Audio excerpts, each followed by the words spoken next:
What is up, YouTube? Welcome to Ask a Dev episode number, I believe it's 16. It's been a while, been a couple days since I've done this episode. And just as I do for every single intro to live videos, what I usually talk about on every single video is I talk about a certain topic. And as I talk about that topic, if you have any questions, go ahead and put in those questions in the chat, or you can put it in the comment below this video and I'll answer that later. What's up, new scientists? And today what I do want to talk about is yeah guys, it's officially been just about a year already. What I have learned after being a web developer for about 12 months. I'm like a week out or so until I hit that 12-month mark, but it's officially been 12 months since I've become a web developer, and it's insane how my life has changed. But let's see who's in the chat right now. Crusader Rabbits, New Scientist, Nerhos, Lucas, Comedia, Delaboy. Wow, there's a lot of people. Mirza, Christian, Ryan, Kino, Bitcode, everyone else. Crusader Rabbits, when I'm getting married, you will find out later. I'm doing good, Dante. Thank you for asking. What is up, Santiago? But yeah, by the way, guys, you know what? I know I ask this a lot, but it would be great if you guys could like this video as I'm talking. Go ahead and put a thumbs up and get this video out to more people. But what I want to talk about is what I've learned on the last 12 months as a developer. As you guys know, I went from a low-paying job, being paid $18, $17 an hour, $18 an hour, where I was barely able to survive. Living in California, $18 an hour is not enough to survive in the world, to be honest, especially if you plan on getting married and you have to get medicine, insurance, and everything. It's not good enough. And to now what my life is now today, I could honestly say, not that I do it, I kind of do. I could honestly say I could buy anything I want today. Kind of crazy. And that's why now I'm learning to control myself even more than ever, because I'm a developer. Of course, that's not the main reason you should be a developer, just so you can buy everything you want. But let's get back into it. So what I have learned a lot, number one thing that I've learned, which is kind of scary in a way, because the world of code is so huge. The amount of languages that are out there, the new languages that are coming out, even, with Google making their own languages, with Swift, Swift language, there's so many things you can learn out there. But I think the number one thing that I've learned, just to start from that, is that I learned that I just don't know a lot of code. No matter how much you study on your own, you will never know enough to be considered good in the industry of code in regards to a professional developer, unless you're a freelance developer and you work for professional clients. But as someone like me, and I know a lot of people who are subscribing to this channel, a lot of times not a lot of us get clients. I didn't get a lot of clients. I barely got any clients until I got my first job. And I never thought, I always thought, after studying many hours a day, coding nonstop for 3 months, I always thought, I think I'm good enough to be a coder now. And when I first got hired, I realized, wow, I really don't know anything. 12 months down the line, I still feel like I don't know anything. Now I know a lot more. I was actually talking to my technical director. I think that was Friday. We got in and out on Friday, and he told me, yeah, Chris, you're learning in the back end, but in regards to front-end developer, you're actually really good now, which is really humbling to hear too, because I know how much effort I put in, but I can't just be a front-end developer. If you want to be someone that's valued in the world of code, if you want to be someone who's needed, you can't just be good at front-end development. To be honest, I know a lot of people are thinking, I just want to be a front-end developer, or Chris, I just want to be a back-end developer. But nowadays, especially here in California, with how much competition there is, to be considered good in the world of code, you have to be a full-stack developer in some way or other. You don't have to be really good on both ends, but at least be good on one end and be comfortable to work on the back end. If you're really good on back end, be comfortable working in the front end. Because I'll tell you this, at my company, there is someone who is only good at back end development. He's actually really good at PHP. But there was a time that he tried to give me tips on how to do something in the front end. Because I thought he was good in front end development, he actually broke my code.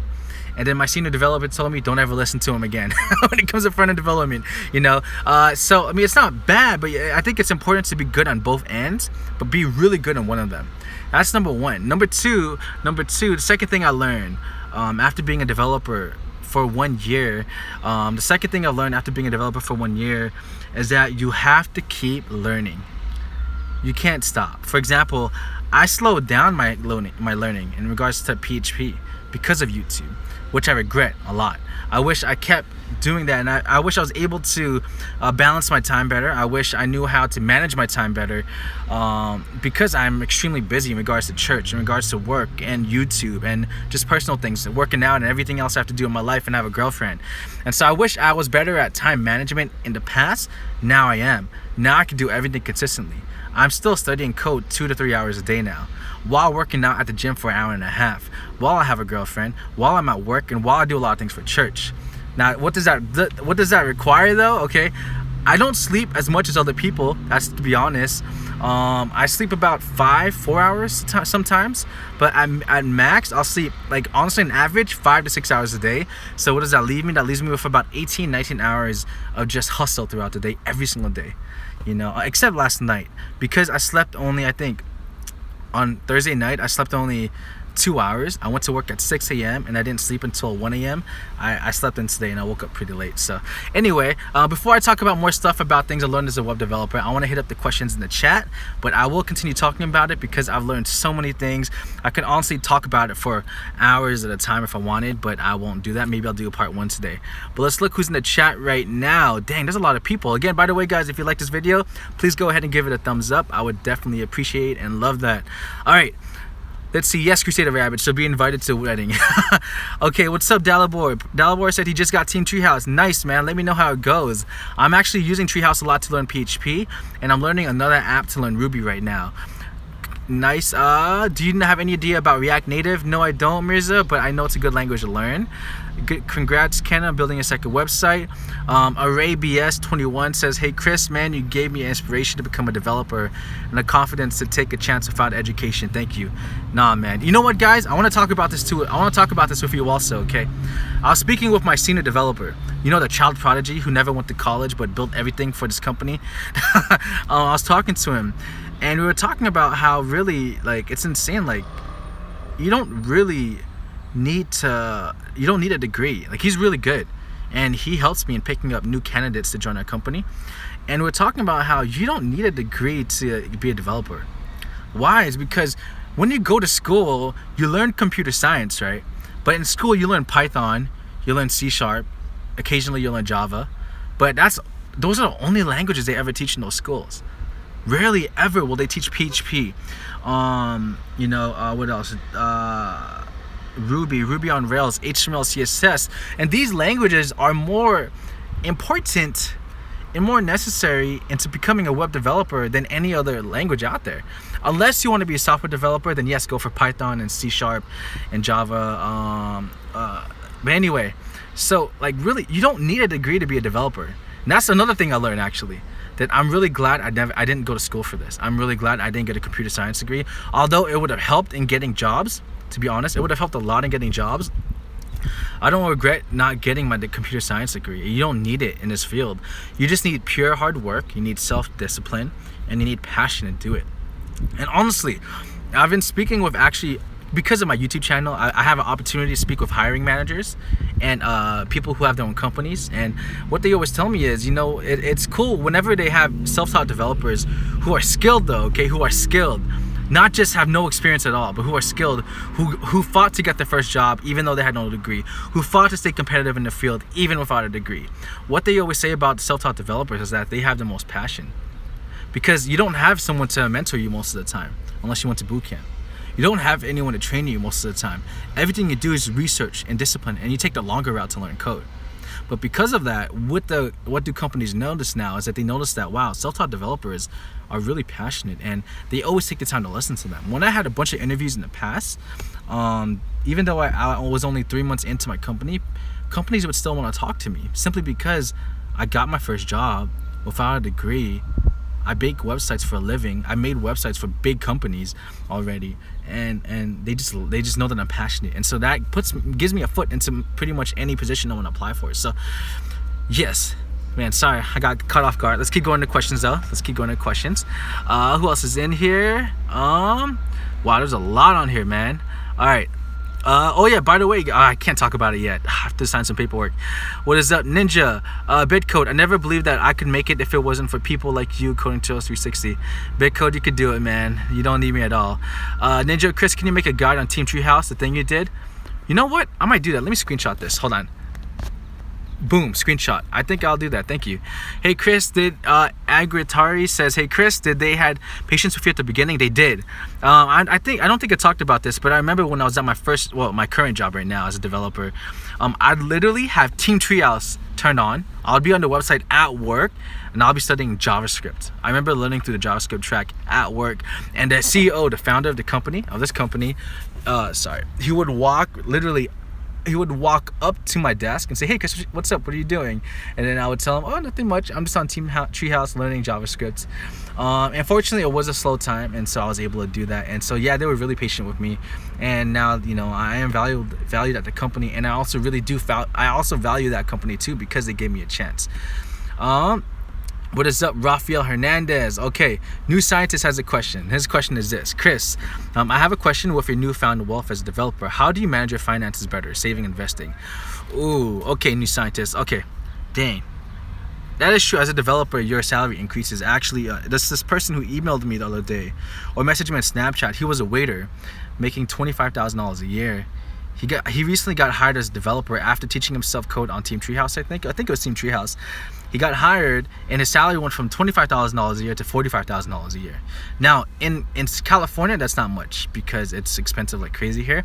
But he lives in Florida, where the cost of living is a lot lower than actually, here in California. So making $45,000 a year in Florida is a big, huge jump. If anyone here lives in Florida, let me know what the cost of living is there. How much is a 1-bedroom apartment?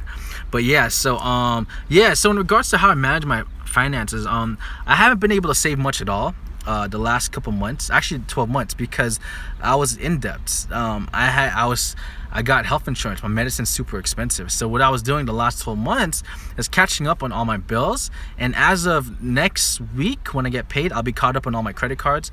Everything's paid off except my car. And I have been investing a lot, like in my camera. It's in my bag right now in the back.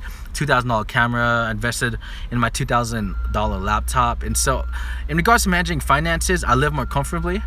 I'm able to pay all my bills. I'm able to pay my car easily. I could buy something without really worrying, But in regards to managing finances, it's a lot easier now. I do buy a few things, but now I don't need to buy anything because I have everything I want. And so as of starting next week, it's easy. And now Midori graduated from college, and now I don't have to support her as much. She's gonna get a job really soon.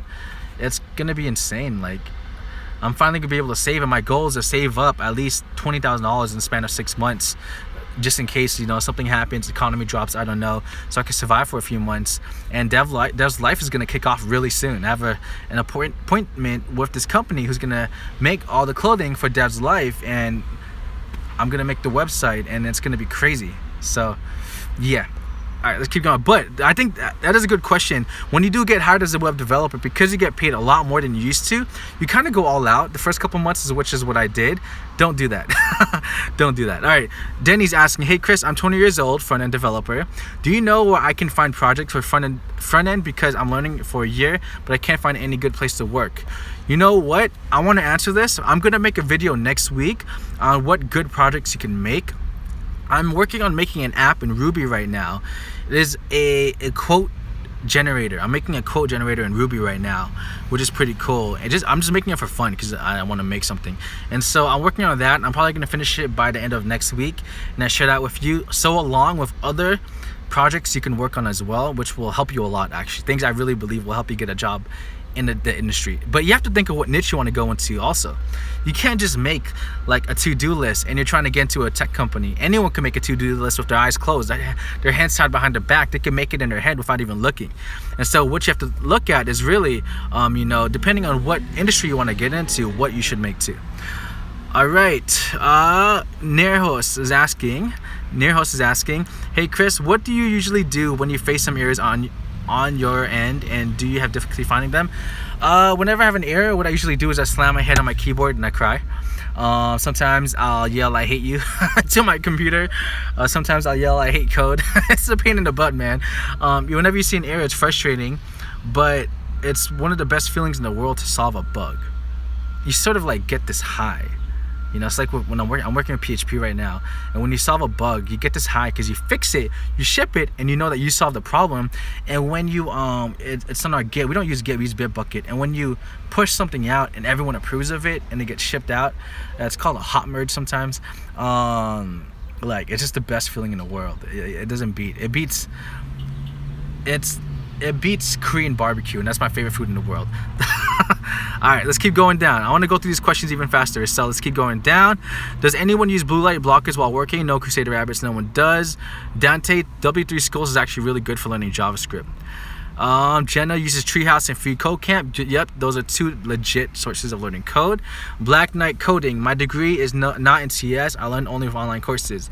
Congrats, bro. All right, let's see. I almost did it. Got my first interview as a developer. I'll be employed soon. Lucas, congrats, man. See, a lot of people are changing, man. It's insane. So Black Knight says his salary before it was $35,000 a year, and it went up to $125,000 a year after teaching himself code. Dude, congrats, man. Oh, that's amazing. I've been coding for 12 months, and my salary is already insane. Not that that's what makes me happy. It doesn't at all. It's doing what I love is what makes me happy. I could be a lawyer and make that much every single year. I won't be happy. So, all right, let's keep going. Yeah, Mirza. Yeah, maybe. I don't know Coding 360 too much, to be honest. The only person I really know is Aaron and Beta in coding phase, like personally. So JJ Smith says cost of living in North Carolina is chump change. You can get a crib to yourself for only $400-$600 a month. That's insane. Like, that's pocket change to me right now. Oh shoot. Maybe I'll move there. Virginia is one of the most beautiful places, by the way. All right, let's see what else is there. Okay, who is here? What is that? Malaki Graham. Question from Bitcode: is Flexbox used with Bootstrap or separate? Not clear about this too. It's used separately. Flexbox and Bootstrap is two separate things. But I don't like using a Flexbox. It's useful, but I don't use it much at all. I actually don't think I've used it once at all at my job. I never needed to. So again, I do work for a specialized niche at my company, so maybe that's why. All right. Okay, Agrarty's saying make a video about frameworks. All right, I'll do that. I screenshot that too. All right. Yeah, Justin says rent for, I guess, a 1-bedroom apartment in DC is $1,500 a month. Here in LA, a 1-bedroom apartment costs $2,500 a month. It's insane. So yeah, it's kind of crazy over here. Let's see, fintech. All right, let's keep going down. Any more questions? All right, so Genome, this is a good question. He says, Chris, what is your opinion on Udemy full stack courses? I'm starting Cold Steel series.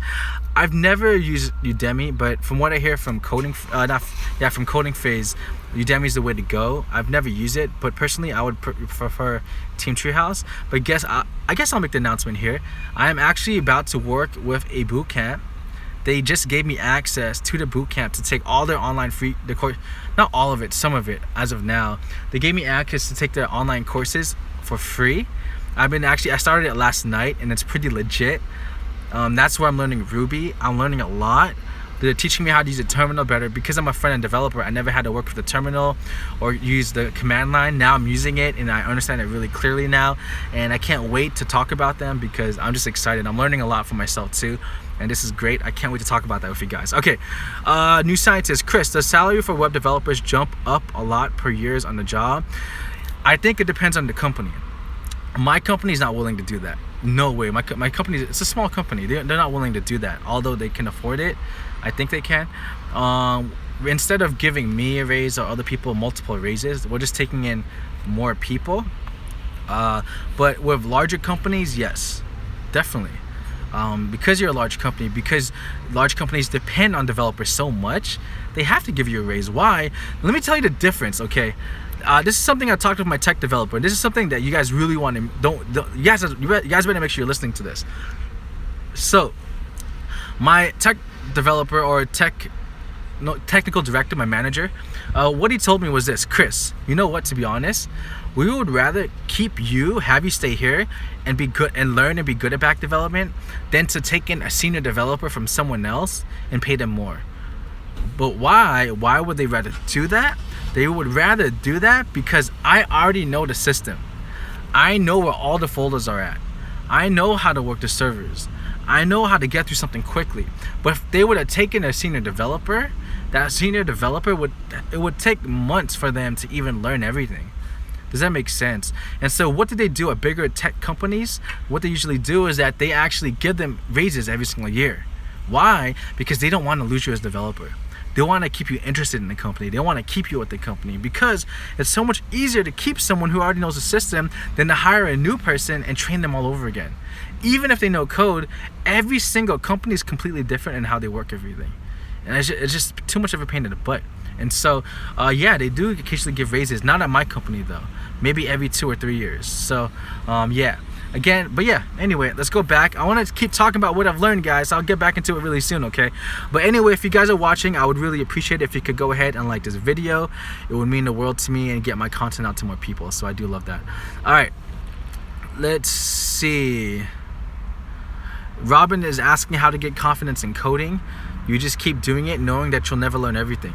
How do you get confident in coding?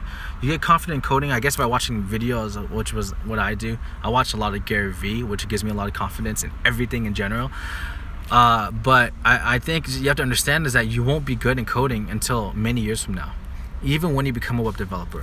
I am considered like pretty good as front-end developer at my company, but I'm not the best developer out there. And so you have to understand that is what's that's gonna happen to you, and really understand that it won't happen to you right away. Okay, I don't know why Java is important in America. I guess I don't know. I don't like Java. All right, I'm gonna go back into what I'm gonna talk about soon. Bitco's asking, what main advice would you tell your younger self when starting web dev? Dang, that's a good question.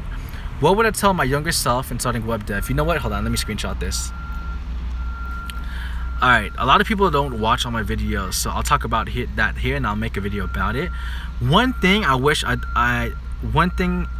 told myself, my younger self, starting into being a web developer is, no, I'm not Chinese, bro, I'm Filipino. I wish I would have focused more time on just learning. I wish that I put my pride out the door, kept it outside of the door, and I never brought it in the office. I wish that I didn't distract myself too much. I wish that I put in more time to learn code. Although, again, I don't have any regrets. I think it would have helped me in the long run. And also, I wish that when I just got hired, I didn't splurge my money like I did at first. I wish I was able to really control it even more. I'm not in debt. Dude, I have, a bunch in the bank, but I just wish that I'm not used to seeing that amount of money. And so everyone out there too, when you get that first job as a developer, your salary in your bank will jump from like -100 to like, up there. And when you see that, you're not used to it, and you feel like you're the king of the world. You feel like, you have so much power. You feel like you have everything. But realistically, you're still not getting paid that much. And realistically, you're living in a world where anything can happen. So what's really important is that you still make sure that you save as much as you can, and by living humbly within your means, and save that, because you never know what can happen, to be honest. So that's one thing I wish I told myself, and I wish I was better at. And I will make a video about that. So that's a good question, bro. Thank you for asking that. Oh yeah, Bitcode, and you messaged me on Instagram. Sorry I didn't get back to you. I'm actually not really free this weekend. I'm so sorry, bro. I'm not free at all to meet up. I'm sorry. I know you're in San Diego, but I'm sorry I can't meet with you right now, man. All right, any more questions? I'm about to end. Okay. Why are there so few older developers? Crusader Rabbits, I'm not sure what you're talking about, man. There's a lot of older developers out there. In my company, there's about 3 of us. There's a lot of them with a lot of skill. You just see a lot of younger ones in videos and etc., but there are a lot of older videos out there. But all right, let's get back into it. I guess I will talk about 2 more things. This will be part 1 then. This will be part 1. Part 1 of what else I learned. Last thing before we end this, I'm gonna make a part 2 then, maybe on Monday. Okay. One last thing that I've learned after being a developer for 12 months is to know your place. Is to know your place in the company, but also to never forget, and also know your value. Know your place, but know your value. Know how valuable you are to the company. Don't ever think of yourself as if you're worthless, because you're not. They hired you, or they took you on as an intern because they need you, right? Don't ever think that you're less in the company. Don't ever think that don't ever think that you're just trash that could be taken out anytime. You're not. But what's really important is that you keep hustling. Know your value. Don't be prideful. Don't be big-headed, right? Don't complain. Just take in whatever work they give you, even though it doesn't make any sense. And last thing before we end this, guys, is always ask a lot of questions. I mean a lot, and I didn't do that. That's one of the things I regret after being in my company for about almost 12 months now, is that I did not ask enough questions. I just thought, okay, I have to pretend I know everything, and that's one thing I regret. Now I'm doing it. Now I'm asking more questions. I'm being more humble, putting more effort, and I love it. I'm actually getting better now because of that. So again, ask a lot of questions. Even if you think they're gonna get annoyed, ask it anyway. That also shows you're interested. Did you know that? For example, when you go on a date, when I went on a date with Midori, you know what I did? We were at, what is it, our first date. It was at a Thai food restaurant called Sweetie Thai and Cerritos. And we were there, and all I did was ask her questions to get to know her more. Ask her questions. She asked me a lot of questions to get to know me more. You know, I asked her about her life, her family, what does she love. She was a vegetarian at that time, not anymore, because of me, right? But when you go join a company, you have to ask a lot of questions. Why? It shows you're interested. If you don't ask any questions and you're just there in your corner listening to music, not talking to anyone, it sounds like you're not interested and you're just bored. But asking questions shows that you're interested in the company, you're interested in what you're doing, and it's showing that you actually have the desire to get better. You know, so man, I put a lot of valuable content today. I'm excited. How am I gonna title this? Anyway, there you go. That's it. All right, any last questions before I end this? All right, guys, I think I said her straight. No, she's setting me straight, man. Again, if you guys haven't, I'd love it if you guys would like this video, get the likes up there, get my video out. And for those who are watching this for the first time, go ahead and hit the subscribe button. This is a vlogging coding channel, not just about code, it's about my life as a developer as well. And I like to share that with everyone out in the world. And so I really hope that this video has helped you, and I hope my videos in the future will help you too. Thank you guys for watching. I'm out here. You know, I just got out of the gym, got to work on more stuff, head out. So I love you all. Thank you all for the support. This is Chris Sean. This is the life of a web developer, and I'm out. See you guys later. Peace.